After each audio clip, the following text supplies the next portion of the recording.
We are going to move into our next session, which is academic expectations. My hope is that at the end of this session, a lot of questions you may have will be answered. And I would like to introduce to you, to begin, Dr. Mark Stansbury O'Donnell, and he is one of our associate deans in the College of Arts and Sciences. So welcome to Dr. Stansbury O'Donnell.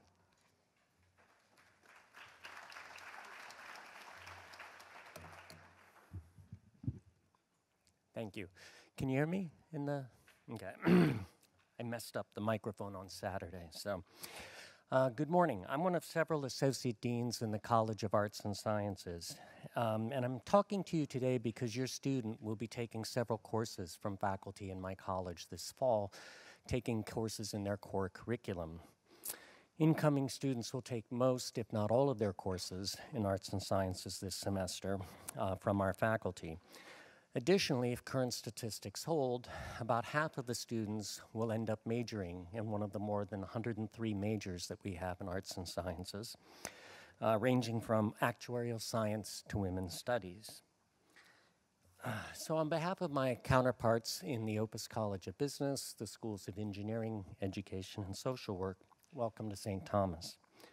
We are glad you and your student chose St. Thomas, and we would like to, and that you're learning, learning more about our academic programs today. So, what I'm here to do with you today is start giving you advice about how to deal with students, how to help your students and make the transition to college. Sorry for flubbing here. So I'd like to start with a show of hands. How many of you today are dropping off your student for the first time at college? So it looks like about half of you here I remember a day about 7 years ago where I did the same thing, took my son off to college, went to a session very much like this. And I wanted to really feel like my son was going to be in good hands when I left him that day. And I'm hoping that you will do the same.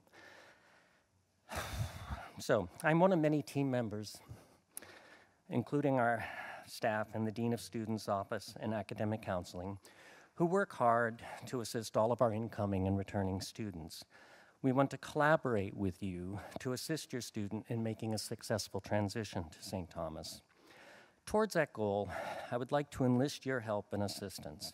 You can reinforce important messages that they are getting today, but also act as a sounding board to help your student negotiate the first semester of college.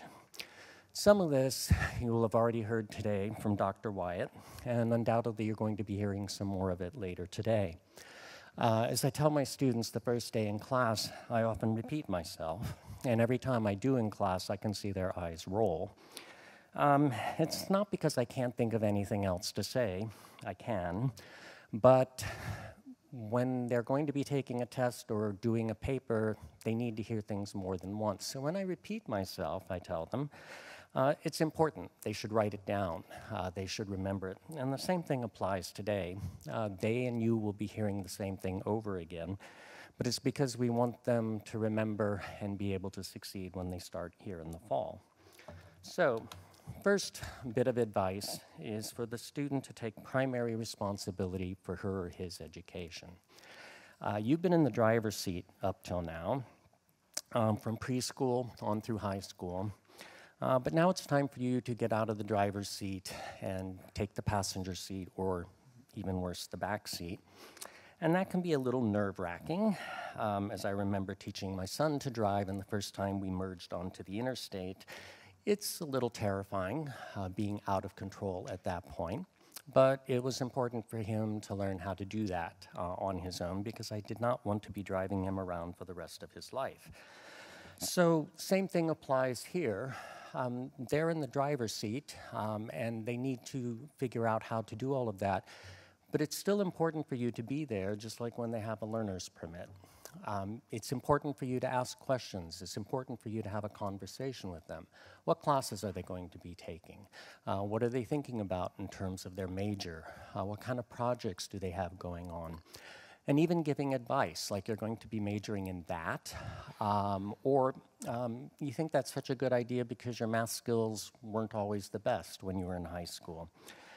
But it's important to remember they're in the driver's seat and we can't always see things from the back seat. The challenges that you and I faced when we went off to college, which is more years ago than I will care to admit to, are quite different from what students are facing today. They don't have the same challenges that we had. They have quite different challenges, and they'll have to adapt to them as they go along. So listen to them when you ask these questions, and maybe they're seeing something that you and I can't see in the road ahead, and that it will make sense. So have a conversation with them, but have them take ownership. Along those lines, college is more than just going to a bunch of classes. Have them take advantage of the opportunities outside the classroom. You can check off a bunch of classes and have a degree, but it's the learning opportunities outside the classroom that make a terrific difference. Internships, study abroad, student-faculty research. Faculty here pride themselves on interacting with students on a more personal basis than at a very large university. And these things add depth to the experience that the students have. But if they don't seek them out, they'll never find them. If I can make one shameless plug for a program in arts and sciences, we developed a new core semester program at our Bernardi campus in Rome. Students take 4 courses that meet their core requirements or other requirements. They live at Bernardi for the fall semester, and it's just a great experience to be able to live in another place for a semester and learn from that experience. And we've set it up so that the tuition that they are charged is exactly the same as if they were here. The financial aid is exactly the same as if they were here, plus there's a $2,000 Bernardi fellowship to cover the airfare and incidentals. So it's being at St. Thomas, it's just you're in Rome and not St. Paul, so what could be so bad about that? But if they don't look for that or other opportunities, they'll never find them and never be able to take advantage of them, and they're important. They should become involved in campus life by joining a club or in some other type of activity. These provide chances to build networking skills, leadership opportunities, become treasurer of a club. These are important to add to their resumes as they go forth. And to do that too, they should also stay on campus during the weekends. Go to a game, go to a concert, get involved in other activities. It'll help them build their network. And trust me, we do have a lot of washers and dryers here, so they don't need to bring their laundry home in order to do it. And again, expand their social network beyond high school and make new friends. Many of them are coming here with acquaintances or friends from their high school, but there are hundreds and hundreds of students from different backgrounds and different areas that they can get to know, and that just builds their experience. And it's hard for introverts or people who are nervous, such as me. But you know, I can assure them that if they go up and introduce themselves to someone and ask where they're from and what they think their major might be, the other student is more than likely going to be grateful because they're equally shy and don't want to take the first step. And it's a simple first step, but it helps to expand their networks, getting to know other people. So, middle of the screen there, visit each of their professors during office hours at least once. A colleague of mine describes professors during office hours as lonelier than the Maytag repairman. You get that, they don't, it dates me, I know, but it's true. We sit in our office and nobody comes. And really, I'd rather talk to your student than just grade more papers or do other tasks. Professors are shy, socially awkward, introverts. We need the help. So just like going to talk to another student at a campus activity is important, going and talking to us. We'd be grateful for that. It would help us learn social skills ourselves. But it's also a chance to ask questions. If something's not clear, it's a chance for us to get to know your student. Because when you're seeing 20 or 30 faces in a classroom, it's hard to get to know each individual. But that's what we would like to do. We want to know the individuals that are here. And that's important for the next point. Develop a relationship with professors. They can be mentors, but they're going to need letters of reference when they leave St. Thomas or when they apply while they're here for jobs, summer jobs or internships. A good letter of reference includes details about an individual. It's not just so-and-so got an A- and came to class regularly. That's good, but what about the contributions they made in class? What about the other activities that a professor can comment on? If we don't know your student, we can't comment on those, but those make much better letters of reference for us to write and will be key later on. I had a student in my class this past fall who's a biochemistry major, and I teach Greek archaeology. But she was brilliant at explaining the chemistry of iron oxide and how it changes color in its various states, from red to black. And we were studying pottery that turned color. And so she was able to explain to the other students how it would work. And hearing it from her was much better in a way than hearing it from me, because I could have said the same thing, but coming from her, it helped the students engage. And it's something I can write about in a letter to her, how she helped contribute to a class. Those are the things that are important for letters. To do that, they need to come to class regularly and be attentive. Eventually, it's hard to get up for an 8 o'clock class. And it's tempting to maybe skip that, but you're going to have a job eventually. Going to the 8 o'clock class is just what you should do. But it's also, the professor might repeat herself about what's going to be on the test or what's going to be on the paper. So if they miss the class, they're going to miss those repetitions, and then they'll be the worse for that. They should be attentive in class. Really, we can tell when you're looking at your mobile phone in class. It's pretty obvious. They think they're subtle, but we can see, so be attentive, listen, and take notes. Read class documents carefully. At the beginning of the semester, every student's going to get a huge syllabus, and professors put everything they need to know about the class in there, what the assignments will be, what the expectations are. It's a very long document, but the idea is to give the student a roadmap to how to be successful in the class. They should read it carefully. If something doesn't make sense or if it's ambiguous, ask questions so that they know exactly what's expected. And they should also be aware that every class is different. One professor might encourage the students to collaborate with other students on the homework, and that's just fine. But another professor may want the students to do the homework alone because it's going to be graded and it's important to the pedagogy of the class. Neither is right or wrong. It's built on the pedagogy of the class. So read the syllabus, learn what the expectations are, and if there's any ambiguity, ask questions.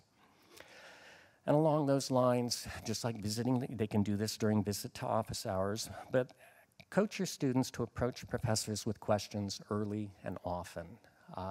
Many times it's just they didn't hear something or it didn't get repeated. Things can be cleared up very quickly. If a student is struggling with a particular idea or problem, going to office hours can help to clarify that. Don't wait until mid-November because at that point, it's probably too late. Check their midterm grades and go to talk to the professors to take advantage, to rectify problems. Take advantage of student support services, academic counseling, counseling and psychological services, disability resources. All of those are there to give students the help that they need. If they have a disability of some sort and need extra time on a test, that's what that office is for. We're trying to create a level playing field where everybody has the same opportunities. So they should take advantage of those services if they need them. And academic assistance services come directly from the department. Most departments have tutor programs so that they can go and talk to a tutor about something in a class. The Math Resource Center, the director there is brilliant at treating math anxiety problems and explaining math in very clear ways. The Writing Center. These are all things to help the students deal with things in class. Not everything that they hear in class is clear the first time, but sometimes hearing it from a tutor or from one of these centers will help.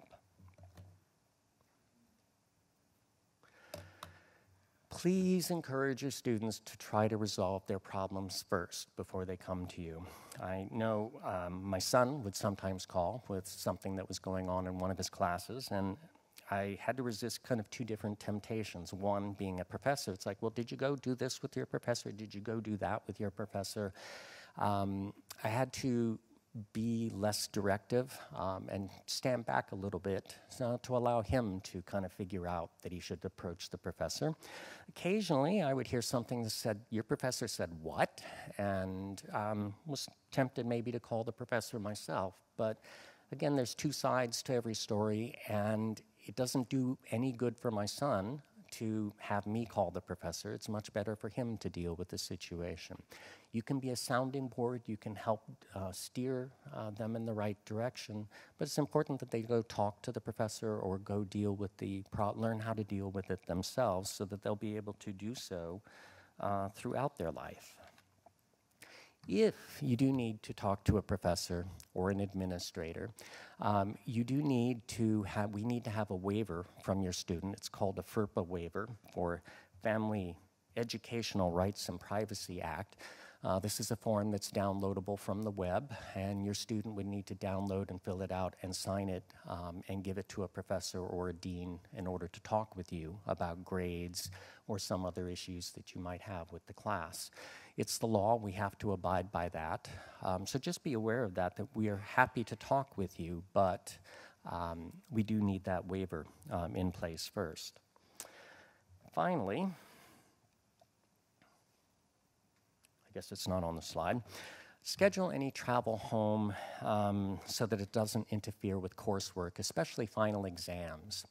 Final exams are all during the last week of the semester, and they're scheduled that way so that all the students go through, all the math students, for example, will take their exams at the same time. So there's, again, a level playing field, and the student schedule is spread out more evenly. The exam schedule gets published at the beginning of the semester, and it should be in the syllabus of the professors. So check with the professors, check with the syllabus, check the exam schedule before scheduling travel home, because it's really something we can't make exceptions for. And it'll help them plan their schedule accordingly. So I will be available both to you and your student in the hallway after this session here and during the information fair at 12 o'clock if you have further questions. And I would encourage you to reach out and talk with me. And now I'd like to introduce my colleague, Susan Anderson, Director of Academic Counseling.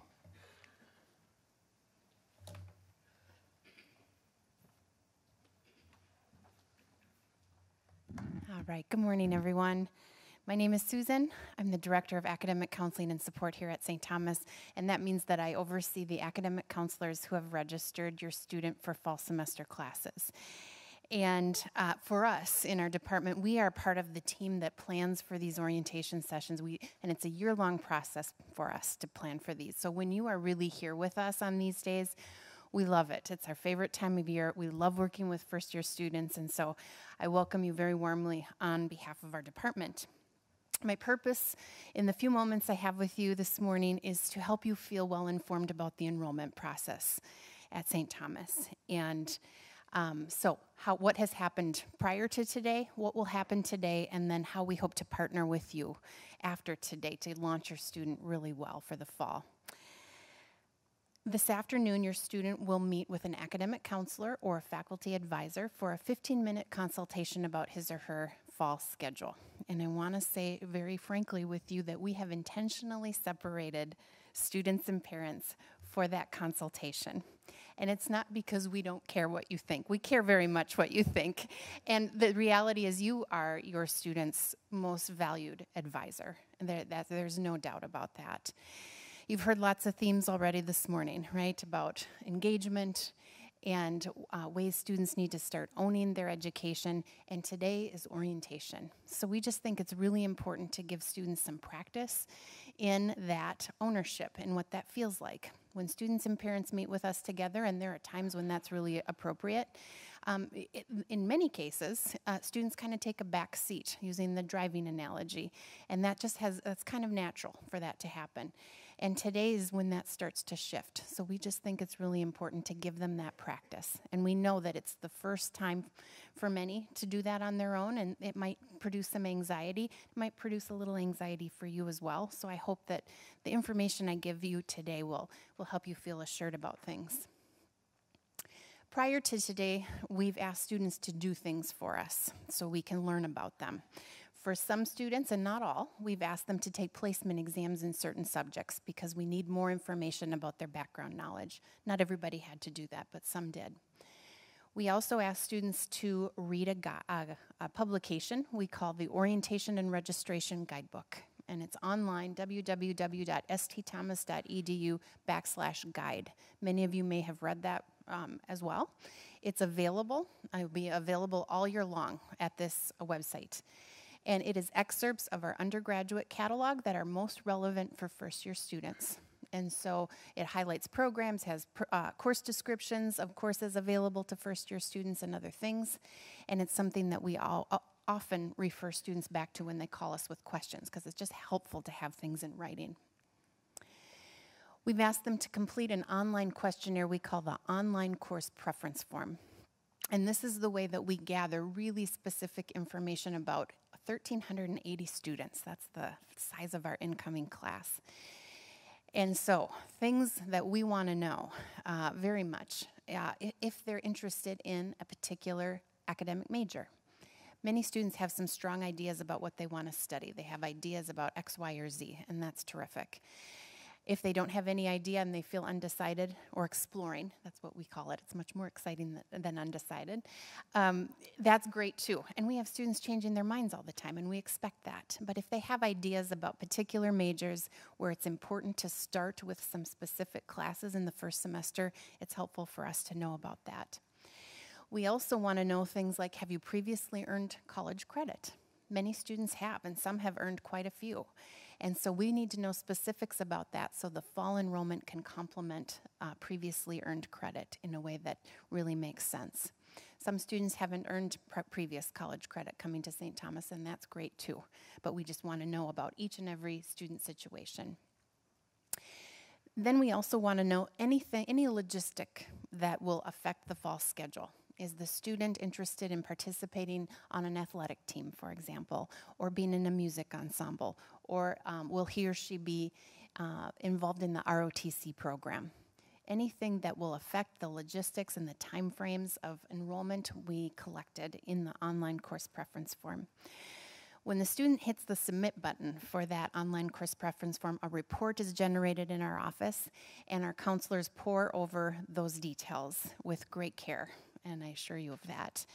And then they create the schedule for the students. So the individual details are really, really important to us. What's also important to us is that we have, in the big picture, some equity among all of our incoming students. So in other places that I've worked, I've been involved in orientation programs for many years, and not always at St. Thomas, although I've been here 12 years. The students that are able to come to the early orientation sessions kind of get all the prime sections of classes at the most popular times, and those that come toward the end kind of have, you know, what's left and what's still open, and their schedules become quite fragmented. And we want to put everybody on the same playing field with that. So we distribute our class sections that are limited at this point because our other classes, other students have the priority in registration, and your student will increase in their priority as time goes on.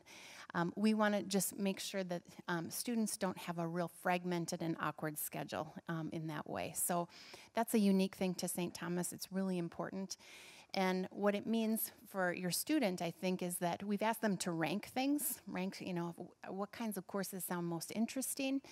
And we take into consideration, we know the curriculum for our majors, so if their interest doesn't really match the major that they're interested in, we will talk about that this afternoon. But they might not always get their first choice of every class for the fall. And what I want to assure you and assure your student is that this is the only time that someone will actually start the fall schedule and register for them. We know that we're talking about ownership and all these things, and part of the fun in college is to pick your own classes, and we know that. What we've learned over the years is that students come to us with such a varied kinds of things that they're presenting in what they've already done.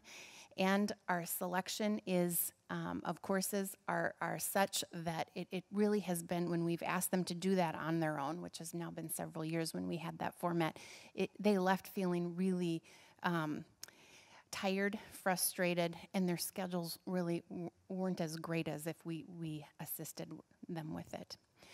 During the conversation this afternoon, a counselor will present the schedule. They'll get a packet of printed information. The schedule will also be available through Murphy Online to view online after today. And we're going to talk about it. We can make certain kinds of changes today if something doesn't look right to the student. There are certain changes we can make if a student is changing his or her mind about the academic major that they're considering or other things. There are some changes that we can't make because of this equity that we feel is important. So we would ask for your partnership in that if something isn't their first choice, that they would be open to what is available for them. I wanted to give some examples of fall schedules so you have a sense of what your student might bring back to you at the end of the day and show you as far as their enrollment. And these examples are in the orientation and registration guide to view as well, so you may have seen them. But just to give you some logistics that are important, most students take, or many students take, 4 classes. And our classes are 4 credits each, so 16 credits is very typical. Some students take 3 classes, and that's 12 credits is the minimum to be a full-time student. This class schedule, all of these courses meet core curriculum requirements. They're required for graduation. If someone tells us they're interested in business, economics, for example, is a common choice in the first semester because that's a course that works in 2 directions. It meets a core curriculum requirement in social analysis, and it's also a requirement for a business major. So our counselors know that information, and we will help students make meaningful choices, but also efficient choices. I want to take just a moment to talk about our science schedules. We've had some feedback in the past after orientation when students get a science schedule like this, and parents have some concerns as well. Any student that tells us they're interested in a science major or a pre-health profession like medicine, dentistry, pharmacy, things like that, a very common set of courses will be chemistry, biology, a calculus course, and another core class. And the question, of course, is, that seems like a lot. That's a really rigorous first semester, and am I really being set up for success with that kind of level of intensity? And our response to that is always, it is rigorous, yes. And it is the prescribed curriculum that our science faculty have given us, and it's also very typical, not just at St. Thomas, but everywhere. If you're on a pre-health path, we want to launch you into the level of rigor that will be required from the first semester on. So there are many, many students, 100+ students that have schedules similar to this. You've heard about the way we take care of each other. They find each other really quickly. They form learning communities. We have learning communities in our science departments, so there's lots of resources to come around a student to really tackle this kind of schedule. So a way we hope to partner with you is if your student is bringing you back that schedule, is not to say, I don't know if you can do that. It's to say, sounds like there's lots of resources at St. Thomas, and how do we make sure you're connected with those to really get started on a good foot. If a student tells us, I don't know what I want to major in, I'm completely undecided, that's okay. And that's part of our work in academic counseling and support. We help students through that decision-making process, and we can talk to them about majors that are available at St. Thomas and how they can start to have conversations to really make a good choice about their academic major.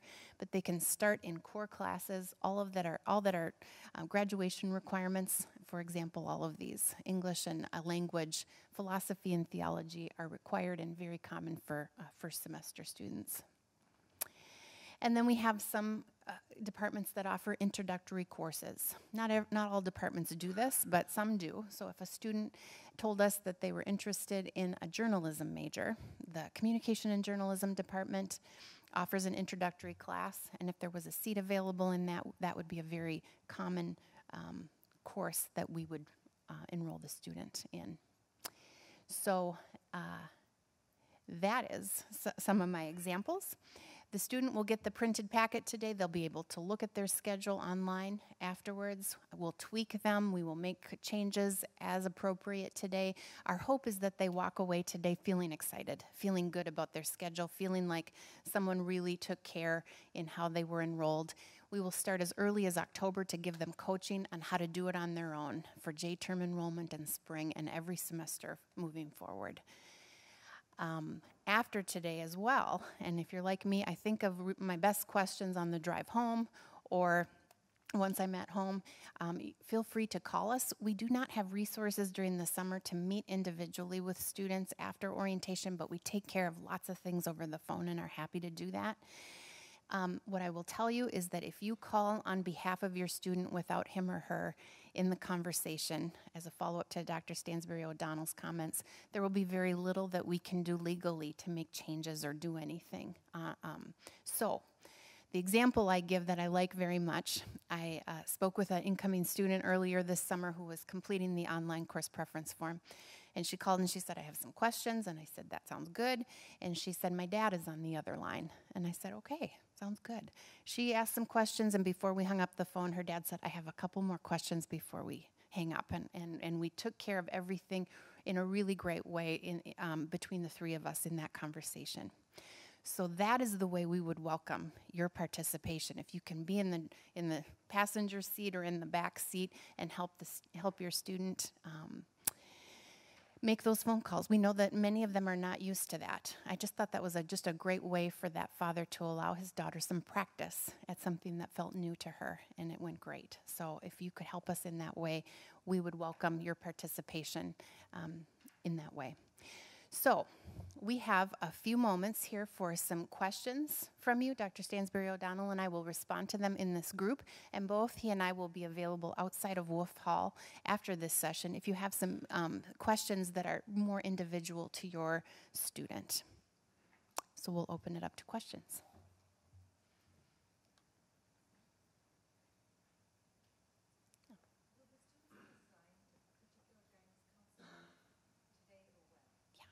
So the question is, will students be assigned to an academic advisor or counselor today? They will not today, but they will be. All of our incoming students are assigned to a faculty advisor, and we try to match them with a faculty advisor who is an instructor in the first semester or who is in the department of an academic major that they've indicated an interest in. And so the student will stay with that advisor until he or she declares their major, which we encourage them to do in their second year. And then the advisor assignment will change to a faculty advisor in their academic department of their major. So, and we will inform students about this. This is important about checking email and other things. We will, right before probably mid to late August, we will be informing them about the name of their advisor. There's an advisor meeting the Tuesday before classes, and we'll tell them the location of where they should go and all those things. So we'll inform them very, very specifically about all those steps.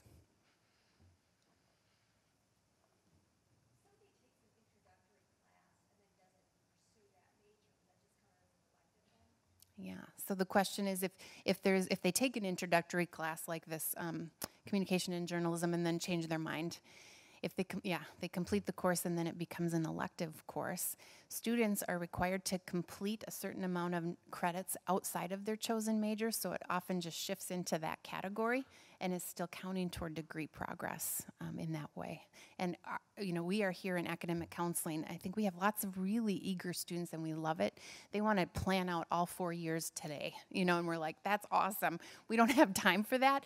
When you come back in the fall, our calendars kind of free up a bit, and we invite students to come in and start mapping out all kinds of things, and we love to do that. And we just, it works out better once they're settled in a little bit in the fall. That's perfect timing to do that.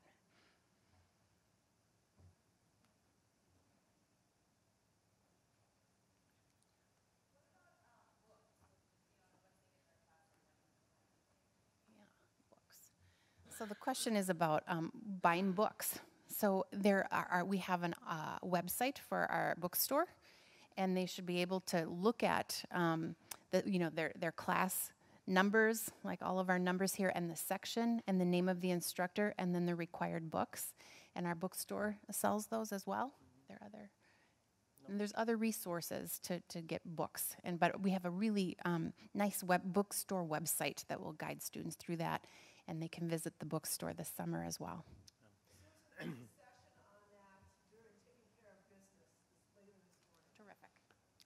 More information to come. And one other thing they can do is most professors have websites for their classes on Canvas or Blackboard, and they will post their syllabus before classes start. So if the student starts regularly checking Canvas or Blackboard, we're changing from Blackboard to Canvas, so I can't say which one it will be. But they can download the syllabus for the course, and then they'll see all the readings, not just the textbooks in the bookstore, but the other things that they'll be posted and reading during the semester.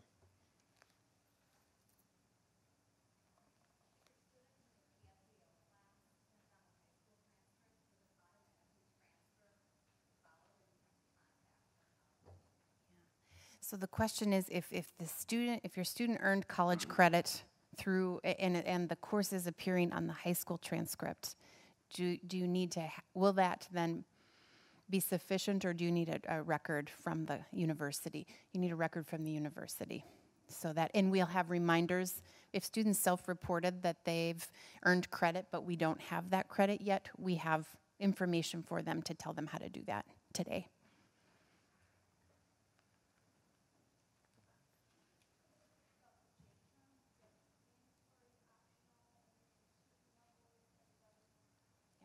Sure. Do you want to take that? Okay. The question is about J-term. Is it required? So our calendar is, we have fall semester, J-term, spring semester, and 2 summer sessions. And if a student has not earned any credit prior to enrolling at St. Thomas, they need 33 courses, 132 credits in order to graduate. And so the average kind of credit load would be four classes every fall and spring, and then just 1 additional class. And it could be a J-term, it could be a summer. So J-term is not required. It's popular, and it's a popular time for our students, frankly, to study abroad and to earn some of their graduation requirements anywhere in the world. And so they'll learn about that today, too. But all to say, the selection on campus is not as full, or we don't have as many sections available as we would for a fall or spring term.